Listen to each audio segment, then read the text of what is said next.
If you already have an RCPI account, navigate to the login page. This is part 1 of a 2-part process. Click My Account and then click Forget Password. Enter the email linked to your RCPI account and then click Send Verification.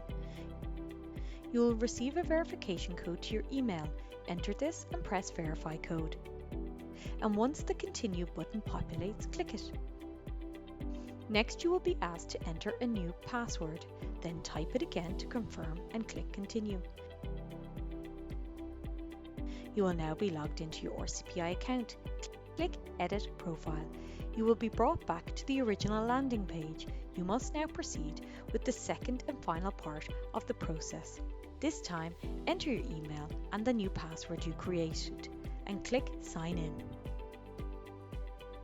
You will now be prompted to add your phone number. This is to set up multi-factor authentication (MFA) on your account for extra security. Type in your number and press Continue.